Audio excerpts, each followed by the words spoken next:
Hello दोस्तों, स्वागत है आप लोगों का अपने यूट्यूब चैनल पर। जैसा कि हम लोग सीटेट 2023 के जो पेपर हैं उनको डिस्कस कर रहे थे, तो उसमें हम लोगों ने 28 दिसंबर 2022 का पेपर 1 और 29 दिसंबर 2022 का पेपर 1 हम लोगों ने डिस्कस कर लिया था, जो 15 क्वेश्चन आप लोगों के मैथ्स के पूछे जाते हैं। आज का जो पेपर है वो हम लोगों का 9 जनवरी 2023 और पेपर 1 और इसके जो 15 क्वेश्चन आप लोगों के मैथमेटिकल पूछे गए थे उनको हम लोग यहाँ पर डिस्कस करेंगे। तो ये जो पेपर है ये 9 जनवरी 2023 का है और पहला क्वेश्चन आप लोग स्क्रीन पर देख पा रहे होंगे। निम्न में से कौन सी भिन्न 4/5 से छोटी है और 1/2 से बड़ी है?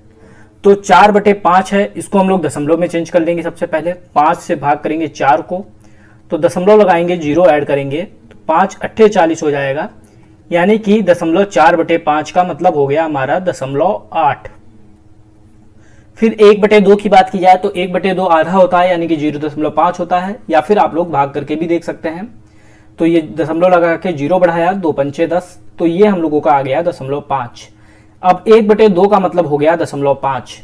अब क्वेश्चन में कह रहा है वह कौन सी भिन्न है जो 4/5 से छोटी है, यानी कि 0.8 से छोटी है, और 1/2 यानी कि 0.5 से बड़ी है। तो अब हम लोग एक एक जो ऑप्शंस हैं उनको हम लोग उठाएंगे। पहला ऑप्शन है 9/8, तो दशमलव लगाया, 0 बढ़ाया, 9 अट्ठे 72, तो ये हमारा शेषफल आया 8। फिर 0 ऐड किया तो 9 अट्ठे 72, यानी कि लगभग 0.88 हम लोगों का आया। तो पहला जो 8/9 है वो 0.88 के बराबर हुआ, और 0.88 जो है 0.8 से बड़ा है, यानी कि ये वाला ऑप्शन हमारा गलत हो गया, क्योंकि हम लोगों से कह रहा है कि 4/5 यानी कि 0.8 से छोटी होनी चाहिए। नेक्स्ट हम लोग उठाते हैं सेकेंड ऑप्शन को, 9/7, तो फिर सेम वही चीज, 0 बढ़ाएंगे दशमलव लगा के, 9 सत्ते 63 बचा 7, 9 सत्ते 63, तो ये हम लोगों का आ गया 0.77। तो 0.77 जो है 0.8 से छोटा है और 0.5 से बड़ा है, यानी कि यही वाला ऑप्शन हमारा सही हो जाएगा, और पहले क्वेश्चन का जो हमारा राइट आंसर हो जाएगा ऑप्शन नंबर सेकंड। तो जब भी आप लोगों को ऐसा क्वेश्चन देखने को मिले तो आप लोगों को करना है कि जो भी आप लोगों की भिन्न है उनको दशमलव में चेंज कर लेना है। तो यहाँ पर 0.8 और 0.5 आया। अब हमें ऐसी भिन्न बतानी थी जो 0.8 से छोटी हो और 0.5 से बड़ी हो। फिर हम लोगों ने इसको सॉल्व किया, सारे जितने भी भिन्न थी एक एक करके भाग दिया, तो सेकंड हम लोगों का ऑप्शन ऐसा मिला जिसमें हम लोगों का 0.77 आया। अब 0.77 0.8 से छोटा है और 0.5 से बड़ा है, यानी कि यही ऑप्शन हमारा राइट आंसर हो गया। नेक्स्ट क्वेश्चन है, 6 अंकों की संख्या दी है 5 6 2 3 4 के में के का मान क्या होगा यदि वह संख्या 6 से विभाज्य है? तो कोई भी संख्या 6 से तब विभाज्य होगी जब वो संख्या 2 और 3 से विभाज्य होगी, क्योंकि 6 के गुणनखंड होते हैं 2 और 3। तो कोई भी संख्या 6 से तभी विभाज्य होगी जब 2 और 3 दोनों से विभाज्य हो। तो 2 से विभाज्य होने का नियम क्या है? 2 से विभाज्य होने के लिए आखिरी में 0 होना चाहिए, या 2 होना चाहिए, या 4 होना चाहिए, या 6 होना चाहिए, या 8 होना चाहिए। तो 2 से विभाज्य होने के लिए अंत के अंक जो लास्ट नंबर है वो 0 2 4 6 8 होना चाहिए। तो जो हमारा ऑप्शन है पहले में 0 है, दूसरे में 1 है, यानी ये तो हमारा एलिमिनेट हो गया, क्योंकि लास्ट में अगर 1 होगा तो 2 से विभाज्य नहीं होगा, तो ये वाला ऑप्शन हमारा एलिमिनेट हो गया। फिर 4 और 6, यानी पहला, तीसरा और चौथा में से अब हमारा ऑप्शन हो सकता है। अब सेकंड जो कंडीशन है कि 3 से विभाज्य होना चाहिए, अब इसको हम लोग देखते हैं।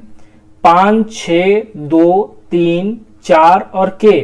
अब 3 से विभाज्य होने का नियम होता है जो भी हमारे नंबर्स हैं इनको ऐड करते हैं, और अगर जो संख्या आएगी वो 3 से विभाज्य है तो जो टोटल पूरी संख्या है वो भी 3 से विभाज्य होगी। जैसे अगर हम इनके अंकों का योगफल निकालें तो यहां पर आएगा 6 5 11 2 13 3 16 4 20, 20 प्लस के। अब के की वैल्यू हम लोगों को यहां पर ऐसी रखनी है कि जो भी संख्या में प्राप्त हो वो 3 से पूरी विभाज्य हो। अगर मान लो हम पहला जो ऑप्शन है 0 रखते हैं तो 20 प्लस 0 बराबर 20 हो जाएगा, और 20 को अगर 3 से विभाज्य किया जाएगा तो पूरा विभाजित नहीं होगा, यानी ये वाला ऑप्शन भी हमारा एलिमिनेट हो गया। नेक्स्ट है हमारा 4, तो 20 प्लस 4 अगर हम लोग करेंगे तो हमारा आ जाएगा 24, और 24 को अगर 3 से विभाजित किया जाए तो पूरा विभाजित हो जाएगा, यानी कि इस क्वेश्चन का जो हमारा राइट आंसर हो जाएगा ऑप्शन नंबर थर्ड। तो जो के की वैल्यू होगी वो 4 होगी। तब जब भी कोई भी संख्या दी जाए और पूछा जाए 6 से विभाज्य होने के लिए, तो 6 के गुणनखंड हमें पता है 2 और 3 होंगे। तो कोई भी संख्या 6 से तभी विभाज्य होगी जब 2 से भी विभाज्य होगी और 3 से भी विभाज्य होगी। 2 से विभाज्यता का नियम है कि आखिरी का जो अंक है वो 0 2 4 6 8 में होना चाहिए कोई एक, और 3 से विभाज्य का नियम है जितने भी अंक हैं इनको ऐड कर लेंगे, ऐड करने के बाद अगर वो संख्या 3 से विभाज्य है तो हमारा जो पूरी संख्या है वो भी 3 से विभाज्य होगी। तो इसी तरीके से इस क्वेश्चन को सॉल्व किया और इस क्वेश्चन का जो हमें राइट आंसर मिला वो ऑप्शन नंबर 3 यानी कि 4 है। नेक्स्ट है 28 विद्यार्थियों की एक कक्षा में 15 लड़कियां हैं। तो बात की जाए टोटल जो विद्यार्थियों की संख्या है वो 28 है।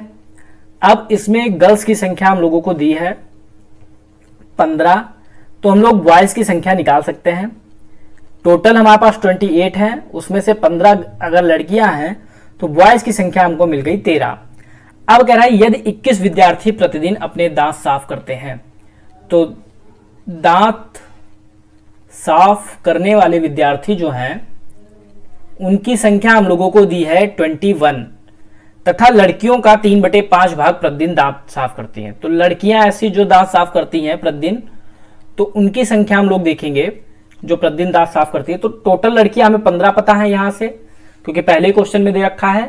अब इसका 3/5 भाग दांत साफ करती हैं प्रतिदिन, तो इसका 3/5 निकाल देंगे, तो 5 तिया 15 हो जाएगा और 3 तिया 9 आ जाएगा।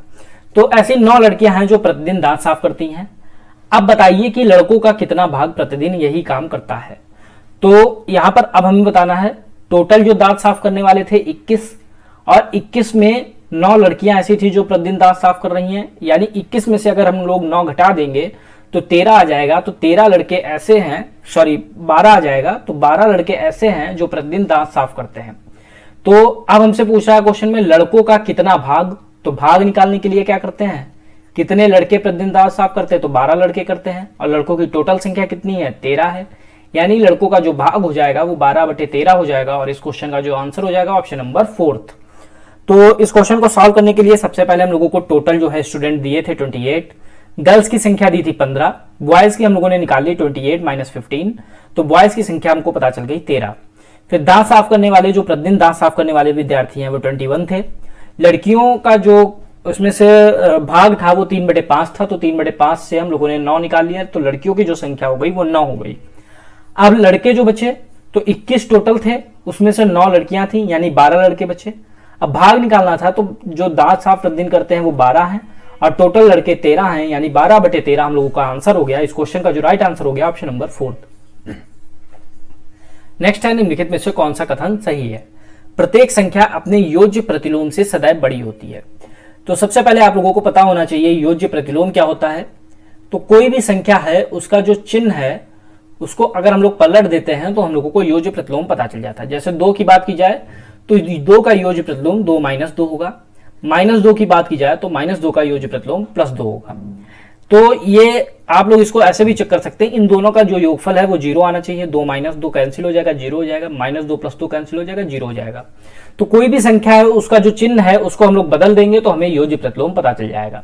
तो इसी जो हम लोगों ने अभी ऑप्शंस लिए हैं 2 - 2, इसी से हम लोग करके देखते हैं। प्रत्येक संख्या अपने योज्य प्रतिलोम से सदैव बड़ी होती है। अगर 2 है तो योज्य प्रतिलोम -2 प्राप्त होगा, तो जो संख्या है वो -2 से बड़ी है। लेकिन अगर -2 संख्या है तो योज्य प्रतिलोम +2 प्राप्त होगा, यानी संख्या छोटी हो गई। तो पहला ऑप्शन हमारा गलत हो गया, क्योंकि सदैव बड़ी नहीं होती है, बड़ी भी हो सकती है और छोटी भी हो सकती है। नेक्स्ट है किन्हीं भी 2 पूर्णांकों का योग उन पूर्णांकों में से प्रत्येक से बड़ा होता है। तो मान लो हम ले लेते हैं 3 और 5 और इन दोनों का योग हो गया हमारा 8। अब कह रहा है कि किन्हीं भी 2 पूर्णांकों का योग उन पूर्णांकों में से प्रत्येक से बड़ा होता है। तो 8 जो है 3 से भी बड़ा है, 8 जो है 5 से भी बड़ा है, यानी कि ये वाला स्टेटमेंट हमारा पूरी तरीके से सही है, क्योंकि जो हमको प्रोडक्ट प्राप्त होगा वो हमारा प्रत्येक जो संख्या है उससे बड़ी है, यानी कि हमारा जो आंसर है ये वाला जो ऑप्शन है सेकंड वाला वो बिल्कुल सही है। नेक्स्ट है -2 का परवर्ती -1 है। तो -2 जो है परवर्ती क्या होता है, परवर्ती के बारे में एक बार हम लोग समझ लेते हैं। परवर्ती, तो परवर्ती होता है कोई भी संख्या है, जैसे 4 है, 4 का परिवर्ती निकालना है तो 1 ऐड कर देंगे 5 आ जाएगा, तो 4 का परिवर्ती 5 हो गया है, यानी +1 करके हम लोग परिवर्ती निकाल सकते हैं।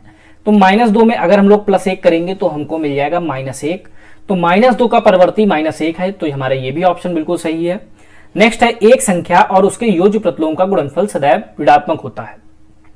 तो हम लोग इसी ऑप्शन को ले लेते हैं। मान लो एक संख्या 2 है तो इसका योज्य प्रतिलोम -2 हो गया, इन दोनों का जो गुणनफल हो गया वो -4 हो गया, यानी एक संख्या और उसके योज्य प्रतिलोम का गुणनफल जो है सदैव ऋणात्मक होगा। ये भी हमारा स्टेटमेंट बिल्कुल सही है। तो इसका जो हमारा राइट आंसर होगा वो सेकंड, थर्ड और फोर्थ होगा। ये हमारा किसी भी ऑप्शन में नहीं दिया गया है, तो इसीलिए जो सीटेट की जो ऑफिशियल आंसर की आई थी उसमें आप लोगों का जो ऑप्शन सही बताया गया था वो 9 बताया गया था, यानी कॉमन नंबर दिया गया था। वैसे इसका जो राइट आंसर हो जाएगा वो सेकंड, थर्ड और फोर्थ हो जाएगा। तो इसमें केवल आप लोगों को योज्य प्रतिलोम पता होना चाहिए। योज्य प्रतिलोम के लिए आपका जो चिन्ह है वो बदल जाता है, अगर 2 प्लस है तो माइनस हो जाएगा, माइनस है तो प्लस हो जाएगा।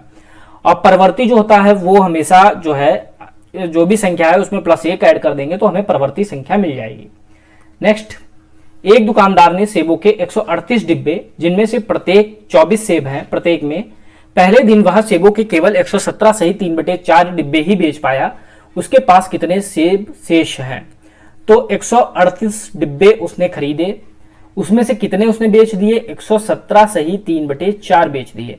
इसको हम लोग साधारण भिन्न में चेंज कर लेते हैं। 117 सही 3/4 को, तो 117 और 4 की मल्टीप्लाई होगी तो हमारा आ जाएगा 468 प्लस 3 तो 471/4।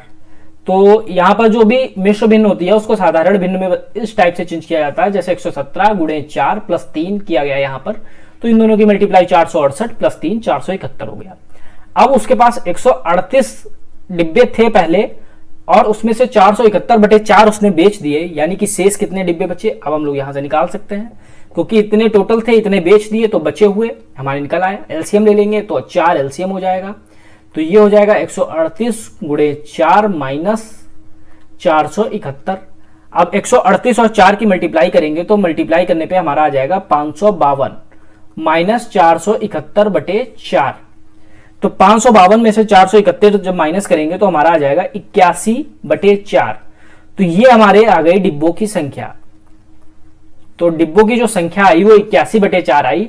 हमसे पूछा कितने सेब शेष हैं, तो यहां पे हमें क्वेश्चन में ये भी दे रखा था जिनमें से प्रत्येक में 24 सेब हैं। अगर 81/4 डिब्बे उसके पास बचे और एक डिब्बे में अगर 24 सेब हैं तो हम लोग 24 से मल्टीप्लाई कर देंगे, हमारा आंसर आ जाएगा 4 × 24, तो 6 × 6 8 × 48 486 सेब अब उसके पास शेष बचे हैं, यानी ऑप्शन नंबर 1 हम लोगों का बिल्कुल राइट आंसर होगा। तो इसको आप लोग ऐसे भी लगा सकते थे, 138 और 24 की मल्टीप्लाई करते तो सेब की संख्या मिल जाती, 117 सही 3/4 में फिर 24 से मल्टीप्लाई करते तो सेब की संख्या मिल जाती, दोनों को माइनस कर देते तो आंसर आ जाता, लेकिन कैलकुलेशन लंबी हो जाती, इसीलिए हम लोगों ने सीधे डिब्बों को माइनस किया। 138 डिब्बे थे, 117 सही 3/4 बेच दिए, दोनों को माइनस कर दिया है। अब जो डिब्बे बचे वो 81/4 बचे। अब 81 एक डिब्बे में 24 सेब हैं तो 81/4 डिब्बों में कितने होंगे, हम लोगों ने मल्टीप्लाई कर दिया, मल्टीप्लाई करने पे 486 आ गया। यही हम लोगों का आंसर हो गया, जो भी हम लोगों का क्वेश्चन नंबर 5 था। नेक्स्ट क्वेश्चन है, 2 कोणों जिनका योग 180 है सदैव कहलाते हैं। तो कोण के बारे में हम लोग पहले भी बात कर चुके हैं। न्यून कोण जो होता है वो 90 डिग्री से छोटा होगा हमेशा, और 90 डिग्री है तो हमेशा समकोण होगा। 90 डिग्री से अगर ऊपर है या 90 डिग्री से ज्यादा है तो अधिक कोण होगा। और अगर 2 कोणों का योगफल, यानी 2 कोण अगर x और y है और अगर इनका योगफल 90 है तो ये कोटिपूरक कोण होंगे, या फिर पूरक कोण भी इनको कह दिया जाता है। और अगर 2 कोण x और y हैं, इनका योगफल 180 है तो ये कोण जो है संपूरक कोण होंगे। जब भी 2 कोणों का योगफल 180 डिग्री होगा तो वो संपूरक कोण कहलाएंगे। यही हम लोगों से क्वेश्चन में पूछ रहा है, 2 कोण जिनका योग 180 डिग्री है सदैव कहलाते हैं, तो हमारा आंसर हो जाएगा संपूरक कोण। नेक्स्ट है, निम्नलिखित में से कौन सा कथन सत्य नहीं है? एक न्यून कोण और एक समकोण का योग सदैव एक अधिक कोण होता है। तो एक न्यून कोण अगर हम लोग मान लें 50 है, क्योंकि न्यून कोण हमेशा 90 से कम होता है, और एक समकोण हमारा 90 डिग्री होता है, और अगर इनका योगफल निकाला जाएगा तो 140 हो जाएगा। तो जो एक न्यून कोण और एक समकोण का योगफल सदैव एक अधिक कोण होता है, बिल्कुल सही बात है, क्योंकि हमारा जो 140 डिग्री है ये 90 से ज्यादा है, यानी कि अधिक कोण मिल रहा है। नेक्स्ट हम लोग देखते हैं, 2 न्यून कोण का सदैव एक समकोण से कम होता है। तो 2 न्यून कोण जैसे हम लोगों ने मान लो 50 माना था, अगला न्यून कोण हम लोग मान लेते 60, और इसका जो योगफल हो जाएगा वो 110 हो जाएगा।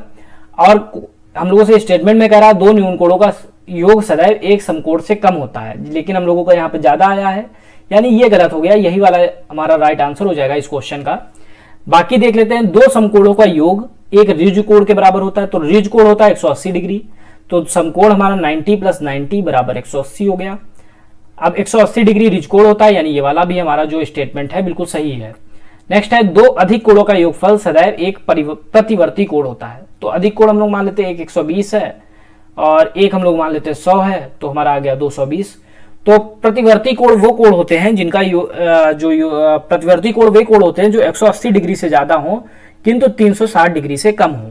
तो 180 डिग्री से ज्यादा है ये 220, यानी कि ये प्रतिवर्ती कोण है। ये वाला भी स्टेटमेंट जो दिया गया है बिल्कुल सही दिया गया है, और हम लोग से गलत कथन पूछा था तो सेकंड वाला हमारा बिल्कुल सही हो जाएगा।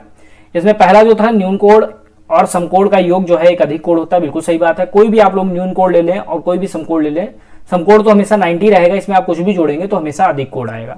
नेक्स्ट, दो न्यून कोण का योग सदैव एक समकोण से कम होता है। कम भी हो सकता है, जैसे 40 और 40 अगर है तो 80 हो जाएगा। कम भी हो सकता है लेकिन ज्यादा भी हो सकता है, हमेशा कम नहीं होगा, हमेशा समकोण से कम नहीं होगा। इसलिए जो हमारा राइट आंसर हो जाएगा इस क्वेश्चन का ऑप्शन नंबर 2 हो जाएगा। नेक्स्ट है, निम्न अक्षर समूहों में किस एक में केवल एक सममित रेखा है। तो इसमें हमें बताना है किसमें केवल एक ही सममित रेखा है। तो यहां पर अगर आप लोग देखेंगे तो अगर बी की बात की जाए तो बी में एक सममित रेखा है, क्योंकि सममित रेखा वे होती हैं जिनको हम लोग या तो हॉरिजेंटल या फिर वर्टिकल, अगर हम लोग उनको आधा आधा करें तो पूरी आकृति कवर कर लेगी। तो जैसे बी को अगर 20 से तोड़ा जाए और पूरा पलट दिया जाए तो ये पूरी आकृति कवर हो जाएगी। आई में भी कवर हो जाएगी। एच में आप हॉरिजेंटली भी कर सकते हैं और वर्टिकली अगर करेंगे ऐसे ऐसे तो भी पूरी आकृति कवर हो जाएगी। यानी इसमें 2 हो गई, ये वाला हमारा गलत हो गया। सी में देखा जाए तो हॉरिजेंटली एक मिल जाएगी, जी में एक भी नहीं है और यू में वर्टिकली एक है, ये भी हमारा गलत हो गया, क्योंकि हमसे कह रहा है किसमें सब में केवल एक सममित रेखा है। तो जी में एक भी नहीं है, इसलिए ये हमारा गलत हो गया। नेक्स्ट, डी की बात की जाए तो हॉरिजेंटली एक मिल जाएगी, ई में भी हॉरिजेंटली एक मिल जाएगी और एम में वर्टिकली एक मिल जाएगी, यानी यही वाला ऑप्शन हमारा सही हो जाएगा। तो सममित रेखा वे रेखाएं होती हैं जो पूरा जैसे हम लोग बात करें अगर y की, तो y को अगर हम लोग पूरा आधा डिवाइड करेंगे और इसको अगर मोड़ देंगे तो पूरी आकृति कवर हो जाएगी। वहीं अगर h की बात की जाए तो h में अगर हम लोग वर्टिकली मोड़ेंगे तो पूरी आकृति कवर हो जाएगी, अगर हॉरिजेंटली मोड़ेंगे ऊपर से नीचे तो भी हम लोगों की जो आकृति है वो भी पूरी तरीके से कवर हो जाएगी, यानी h में 2 सममित रेखाएं होंगी। तो इस क्वेश्चन का जो राइट आंसर होगा हमारा ऑप्शन नंबर 3। नेक्स्ट है, शालू प्रातः 18 जनवरी 2020 को अपने बहन के घर पहुंची। तो 18 जनवरी 2020 को वो पहुंची और 2 अप्रैल 2020 की रात को वापस चल पड़ी। वह कितने दिन ठहरी? अगर जनवरी की बात की जाए तो सुबह पहुंच गई यानी 18 जनवरी काउंट होगा। 31 की जनवरी होती है तो 14 दिन जनवरी में हो जाएंगे। आप लोग कैलकुलेट कर सकते हैं, 18 और 13 31, और 18 को सुबह पहुंची यानी 18 को भी रुकी, तो 13 और 1 14 दिन हो गए। फरवरी की बात की जाए तो 29 की हो जाएगी फरवरी, क्योंकि जो आप लोगों का 2020 है ये लीप ईयर है। लीप ईयर कैसे निकालते हैं? जब हम लोग लीप ईयर निकालना होगा तो 2020 या कोई भी सन दिया है उसको 4 से डिवाइड करेंगे, अगर पूरा डिवाइड हो जाएगा तो हमारा लीप ईयर होगा। जैसे यहां पर हम लोग अगर डिवाइड करेंगे तो सबसे पहले 5 बार में जाएगा तो 20 हो जाएगा, फिर हम लोग 2 करेंगे तो जाता नहीं, फिर इसलिए 0 लगाएंगे, फिर हम लोग 0 तो फिर 5 बार में जाएगा, यानी पूरा डिवाइड हो गया, शेषफल 0 आ गया, यानी कि ये लीप ईयर है। तो फरवरी जो है 29 दिन की हो जाएगी। फिर मार्च की बात की जाए तो मार्च हमारी 31 दिन की होती है। फिर अप्रैल की बात की जाए तो अप्रैल की रात को निकली, यानी अप्रैल में पूरे 2 दिन रुकी। तो अब हम लोग अगर इनको ऐड कर देंगे हमारा आंसर आ जाएगा। तो 9 4 13, 1 14 और 2 16, हांसी लगा 1 और 1 2, 2 4 और 3 7, तो टोटल जो डेज आए वो 76 डेज आए। तो हमारा जो आंसर हो जाएगा ऑप्शन नंबर 3 इस क्वेश्चन का राइट आंसर हो जाएगा। तो इसमें क्या कह रहा था, 18 जनवरी 2020 को सुबह पहुंची यानी 18 को भी पूरा दिन रुकी, और 13 दिन बचे थे और 13 और 1 14 दिन जनवरी में हो गए। फरवरी में 29 दिन होंगे क्योंकि ये हमारा लीप ईयर है, तो फरवरी में 29 दिन हो गए।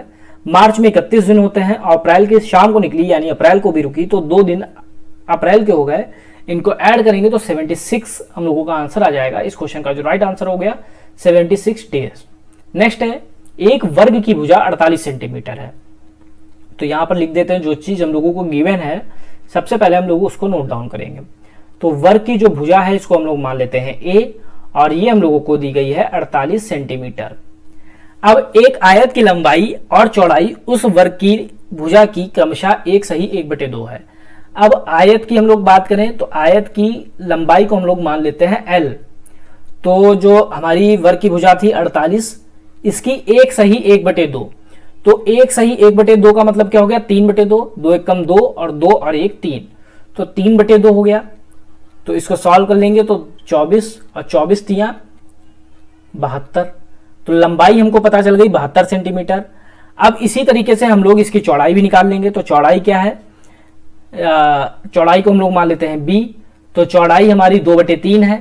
तो 48 हमारी थी वर्ग की भुजा, इसकी 2/3। तो 3 से काटा 16 तिया 48, तो 16 दूनी 32। तो ये हम लोगों का आ गया लंबाई और चौड़ाई। जब हम लोगों को लंबाई और चौड़ाई पता चल गई, अब हम आगे हम लोगों से कह रहा है इनके परिमापों का अंतर क्या होगा। तो वर्ग के परिमाप की बात की जाए, अगर वर्ग का परिमाप, तो हम लोग पहले बात कर चुके हैं, इसका फार्मूला जो होता है वो 4a होता है। तो 4 और a का मतलब है भुजा, भुजा हमें दी है 48। तो 4 और 48 की जब हम लोग मल्टीप्लाई करेंगे तो मल्टीप्लाई करने पे हमें मिल जाएगा 192। और जो परिमाप का मात्रक होता है वो सेंटीमीटर होता है, इसलिए परिमाप जो है 192 सेंटीमीटर आ जाएगा, किसका, वर्ग का। अब इसी तरीके से आयत का परिमाप निकालेंगे। तो आयत के परिमाप का फॉर्मूला होता है, आयत की बात कर लें, आयत का परिमाप का 2 ब्रैकेट में लंबाई प्लस चौड़ाई। तो 2 ब्रैकेट में 72 प्लस 32। 72 और 32 हम लोग जोड़ेंगे तो ये 4 और 7 3 10, यानी 2 गुणे 104। तो ये हो जाएगा हमारा 208 परिमाप का मात्रक सेंटीमीटर। अब इनके परिमापों का अंतर पूछ रहा है। तो अंतर निकालने के लिए क्या करेंगे, जो आयत का परिमाप आया है 208 और जो वर्ग का परिमाप है 192, दोनों को माइनस कर देंगे। तो माइनस करने पे ये हमारा आ जाएगा 16 सेंटीमीटर। तो जो अंतर आ जाएगा वो 16 सेंटीमीटर हो जाएगा। हमारा आंसर जो हो जाएगा ऑप्शन नंबर 4। तो इसमें हमें वर्ग की भुजा दी थी 48 सेंटीमीटर। एक आयत की लंबाई और चौड़ाई उस वर्ग की भुजा की क्रमशः 1 सही 1/2 यानी कि 3/2। तो 48 का 3/2 निकाला, 72 आ गया। फिर इसी तरीके से चौड़ाई 48 का 2/3 निकाला तो 32 आ गया। अब हमें आयत की लंबाई और चौड़ाई पता चल गई और वर्ग की भुजा में पहले से पता थी, तो वर्ग का परिमाप निकाल लिया 4 गुणे भुजा या 4a से। तो वर्ग का परिमाप आ गया 192 सेंटीमीटर। आयत के परिमाप का फॉर्मूला होता है 2 ब्रैकेट में लंबाई प्लस चौड़ाई, 2 गुणे 104 यानी कि आ गया 208 सेंटीमीटर। अब हमें आयत का परिमाप पता चल गया, वर्ग का परिमाप पता चल गया, दोनों का अंतर निकालना था तो दोनों को माइनस कर दिया। तो दोनों का अंतर आ गया 16 सेंटीमीटर। तो इस क्वेश्चन का जो हमारा राइट आंसर हो गया ऑप्शन नंबर 4। नेक्स्ट है, योगेश 30 किलोमीटर प्रति घंटा की चाल से दौड़ता है। यानी कि योगेश की चाल हम लोगों को दे रखी है 30 किलोमीटर पर आवर। इसको चेंज कर लेंगे मीटर पर सेकेंड में। मीटर पर सेकेंड में चेंज करने के लिए हम लोग 5/18 से गुणा करते हैं। तो जब भी आप लोगों को चाल को किलोमीटर प्रति घंटा से मीटर पर सेकंड में चेंज करना है तो 5/18 से मल्टीप्लाई करना पड़ेगा। और अगर मीटर पर सेकंड से किलोमीटर प्रति घंटा में चेंज करना है तो 18/5 से मल्टीप्लाई करना पड़ेगा। अब दौड़ टाइम जो है 5 मिनट में पूरा करता है, यानी समय भी हम लोगों को दिया है 5 मिनट। चूंकि ये जो हमारा है ये मीटर पर सेकंड में है, ये हमारा मिनट में है, यानी इसको भी हम लोग सेकंड में चेंज कर लेंगे। तो 1 मिनट में 60 सेकंड, तो 5 मिनट में 5 गुणे 60 यानी कि 300 सेकंड। अब हमें चाल पता चल गई, समय पता चल गया, उस दौड़ की कितनी लंबाई मीटर में है, यानी दूरी पूछ रहा है कितनी दूरी है। तो दूरी का फार्मूला होता है चाल गुणे समय। तो चाल हम लोगों को होती है 30 गुणे 5/18 गुणे समय। समय हमारा है 300। तो अब हम लोग इसको सॉल्व करेंगे। तो सॉल्व करने के बाद ये 6 से हम लोग डिवाइड कर देंगे, 6 तिया 18, 6 पंचे 30। इसको 3 से डिवाइड कर देंगे तो 3 दशा 29। तो ये आ जाएगा 2500 मीटर, क्योंकि हम लोगों ने मीटर में चेंज कर लिया था और हमें इससे यही पूछ रहा था, यानी ऑप्शन नंबर 2 हमारा राइट आंसर हो गया। 2500 मीटर इस क्वेश्चन का राइट आंसर होगा। तो इस क्वेश्चन में क्या था, चाल हम लोगों को किलोमीटर प्रति घंटा में दी थी, हमने मीटर पर सेकंड में 5/18 से मल्टीप्लाई करके निकाल ली। समय हमें 5 मिनट दिया था, इसको हम लोगों ने सेकंड में चेंज कर लिया 60 से मल्टीप्लाई करके। दूरी का फार्मूला होता है चाल गुणे समय। तो चाल हमारी थी 30 गुणे 5/18, समय हमारा था 300, दोनों की मल्टीप्लाई की, सॉल्व कर लिया तो 2500 मीटर हम लोगों का आंसर आ गया। नेक्स्ट है, एक पैटर्न दिया है, इसमें अगली संख्या क्या आएगी। तो ऊपर आप लोग देखेंगे 1 3 5 7, यानी 2 ऐड हो रहा है, तो ऊपर 7 में 2 ऐड करेंगे 9 आ जाएगा। नीचे क्या चल रहा है, 4 चक्कू 16, चक्कू 64, चक्कू 256, यानी मल्टीप्लाइड बाई 4 हो रहा है। तो 256 में अगर 4 से मल्टीप्लाई करेंगे तो हमें मिल जाएगा 1024 और राइट आंसर हो जाएगा हमारा 9/1024 यानी ऑप्शन नंबर 3। तो ऊपर वाली जो अंश है उसमें +2 हो रहा था, 1 3 5 7 9 हो जाएगा। नीचे जो हर है उसमें सब में मल्टीप्लाई बाई 4 हो रहा था। 4 चक्कू 16, 16 में 4 से मल्टीप्लाई 64, 64 में 4 से मल्टीप्लाई 256 और 256 में 4 से मल्टीप्लाई तो 1024 हम लोगों का आंसर हो गया। नेक्स्ट हम लोग देखते हैं अगला question, question number 13। Question number 13 में है 540 व्यक्तियों में शीत, ग्रीष्म और वर्षा ऋतुओं में उनकी पसंद की ऋतु पूछी गई। प्राप्त आंकड़ों को पाई चार्ट पर दर्शाया गया। शीत ऋतु का केंद्रीय कोण 150 डिग्री आया, तो कितने व्यक्तियों ने शीत ऋतु को पसंद किया। तो टोटल जो हमारा होता है 360 डिग्री का होता है। कोई भी हम लोगों का कोई भी चार्ट है या कोई भी हम लोगों का व्रत है वो 360 डिग्री के बराबर होता है। और ये हम लोगों को व्यक्तियों में दे रखा है 540 व्यक्ति, तो 360 जो है वो 540 के बराबर होगा, क्योंकि ये भी हमारी टोटल मात्रा है, ये भी हमारी टोटल मात्रा है। तो 1 डिग्री हम लोग निकाल सकते हैं 540 बटे 360 के बराबर हो जाएगी। अब क्वेश्चन में हम लोगों से कह रहा है केंद्रीय कोण 150 आया अगर शीत ऋतु का, तो 150 की मात्रा हम लोगों को निकालनी है। तो 150 के लिए मल्टीप्लाई कर देंगे 540 बटे 360 और मल्टीप्लाइड बाई 150। तो 0 से 0 कैंसिल हो जाएगा, 9 से डिवाइड करेंगे 9 चौक 36, 9 छाक 54, फिर 4 से डिवाइड करेंगे तो ये 15 बार पे जाएगा। तो ये आ जाएगा 15 गुणे 15, 15 और 15 की मल्टीप्लाई करेंगे तो 15 15 की मल्टीप्लाई होती है 225, यानी कि इस क्वेश्चन का हमारा राइट आंसर हो जाएगा ऑप्शन नंबर 3। तो इसमें सिंपल सा क्वेश्चन था। कोई भी चीज अगर हमारी पूरी बात की जाएगी परसेंटेज में वो हमारी 100 होगी, डिग्री में बात की जाएगी वो 360 होगी, और अगर भाग में बात की जाएगी तो पूरा 1 भाग होगा। तो यहां पर हमारी डिग्री में बात हो रही थी इसलिए 360 डिग्री पूरा जो हमारा भाग हो गया।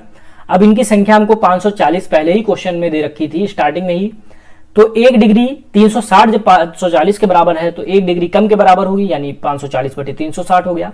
अब 150 डिग्री हमें निकालना था, यानी ज्यादा का निकालना था, तो मल्टीप्लाई कर दिया 150 से, कैलकुलेशन कर लिया तो 225 आ गया, यानी कि जो शीत ऋतु को केंद्रीय कोण 150 डिग्री था तो 225 व्यक्ति ऐसे थे जिन्होंने शीत ऋतु को पसंद किया। नेक्स्ट क्वेश्चन हमारा क्वेश्चन नंबर 14। क्वेश्चन नंबर 14 में है जनवरी में तक ये चीज जो दे रखी है ये उस माह तक कुल बचत दे रखी है, ना कि उस माह की बचत दे रखी है। जैसे जनवरी में 80, फरवरी तक की उसकी बचत 140 हो गई थी, मार्च तक उसकी बचत 210 हो गई थी, अप्रैल तक 285 हो गई थी, तो ये चीज दे रखी थी। तो जनवरी की बात की जाए तो जनवरी से स्टार्टिंग ही हुई है, तो जनवरी में उसकी बचत 80 थी। अब फरवरी की बात की जाए तो फरवरी में उसकी बचत 140 हो गई थी, जिसमें से 80 उसकी बचत जो थी वो जनवरी महीने की थी, यानी फरवरी में उसने 60 रुपए की बचत की।